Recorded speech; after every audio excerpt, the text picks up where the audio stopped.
Final remarks. We'll begin with you, Dr. Ehrman. Okay, well, thank you very much. I'd like to thank Craig for this lively debate, and a very interesting debate for me, I hope for you as well.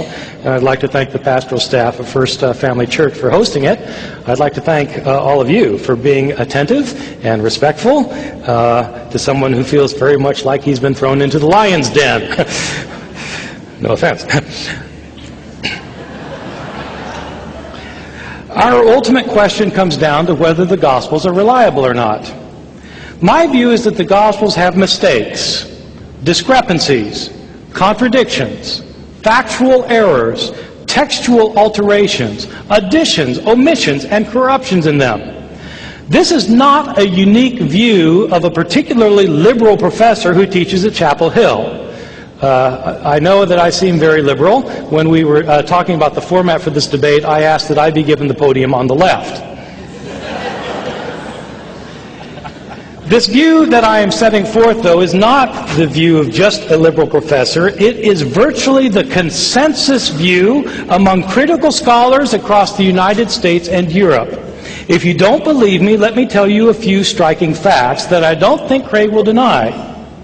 This view that the New Testament Gospels contain discrepancies and errors is the view shared by the New Testament scholars who teach at all the major universities of this country. It is the view that is taught of every New Testament scholar who teaches at Ivy League schools, Harvard, Princeton, Yale, Brown, Columbia, Cornell, University of Pennsylvania. I know these people.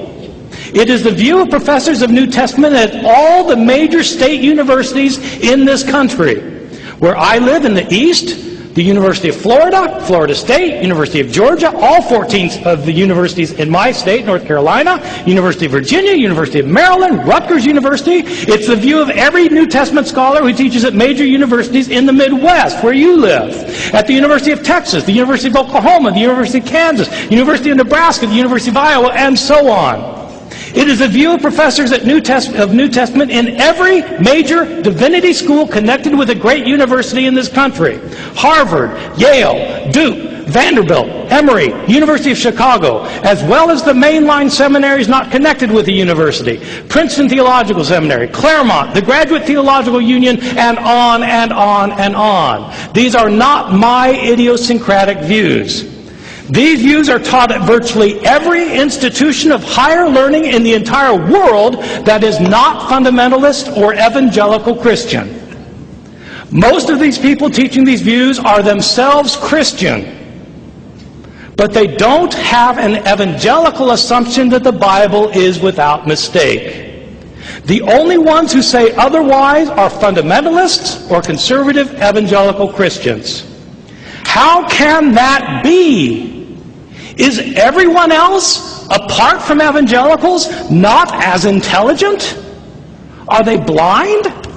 Are they demonically inspired? Everyone else? How is it that the only ones who think differently, the only ones who think that the Bible is completely reliable, are people who have a particular theological point of view that affirms that the Bible does not have mistakes in it? This is a theological view, not a historical view. And people are, of course, welcome to have it. But the people who have it should admit that when they say the Bible is reliable, they are saying so not on historical grounds for historical reasons. They are saying so because their theological views require them to say it. If they did not have these theological views, they would agree with everyone else, Christian and non-Christian, that the Bible does not provide a reliable account of the historical Jesus and of the history of the early Christian church. Let me tell you why I think it matters. Many good Bible-believing Christians think that the Bible provides a blueprint for faith and ethics, for how you should believe, what you should believe, and how you should live. Questions over such things as abortion, gun control, gay rights, that the Bible provides us the blueprint. The problem is the Bible is not a single book. The Bible is a lot of books written by a lot of different authors who have a lot of different points of view that disagree with one another. This means that we should not be dogmatic about what we think and insist that what we think is what the Bible teaches. The Bible teaches lots of different things. The Bible welcomes lots of different views, and we should too. I once thought that the Gospels were completely reliable. Now I no longer think so. It's not that I decided to jump on the scholarly bandwagon and abandon my evangelical faith. I looked long and hard at the evidence.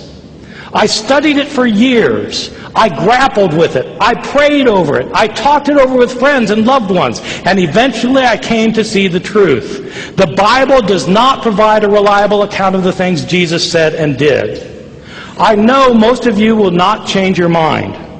But I hope you realize that people like me come to this question honestly and openly, not trying to destroy the faith of others, but simply searching for the truth. I hope you too will be honest and open and not be afraid to go wherever the truth seems to lead. Thank you very much. Thank you.